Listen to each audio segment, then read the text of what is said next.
ریاکاری۔ ریا کا لغوی معنی دکھاوا۔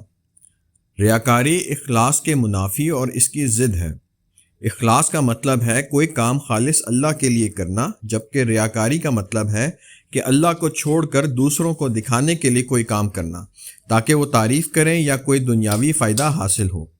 قرآن اور حدیث میں ریاکاری کی مذمت آئی ہے اور اسے باعث عذاب اور نیکی ضائع کرنے والا عمل قرار دیا ہے۔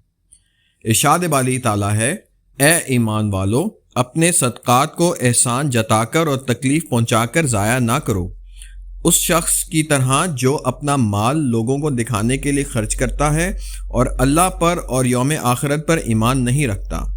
البقرہ 264۔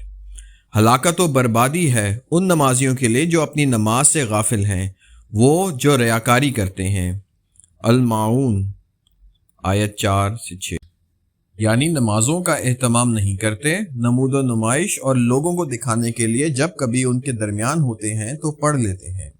آپ صلی اللہ علیہ وآلہ وسلم نے ریاکاری کو شرک اصغر چھوٹا اور شرک خفی پوشیدہ کہا ہے۔ مسند احمد۔ شرک خفی یہ ہے کہ آدمی کھڑا نماز پڑھ رہا ہو، پھر اس بنا پر اپنی نماز کو مزین کر دے کہ کوئی آدمی اسے دیکھ رہا ہے۔ ابن ماجہ 4204۔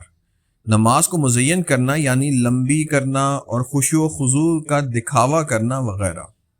نیکی کا کام کر کے اس کی تشہیر کرنا ریاکاری ہے، لہٰذا مسلمانوں کے لیے واجب ضروری ہے کہ وہ اللہ کی خوشنودی کے لیے نیک اعمال کریں۔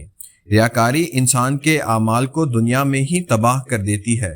رسول اللہ صلی اللہ علیہ وآلہ وسلم کے فرمان کے مطابق ریاکاری جہنم کا سبب بنتی ہے۔ ترمذی۔ کوئی شخص شہرت کے لیے کوئی عمل کرے گا تو اللہ تعالیٰ اس کے عیوب کو ظاہر کر دے گا، اور جو کوئی دکھاوے کے لیے عمل کرے گا تو اللہ تعالیٰ اسے رسوا کرے گا۔ بخاری 6499۔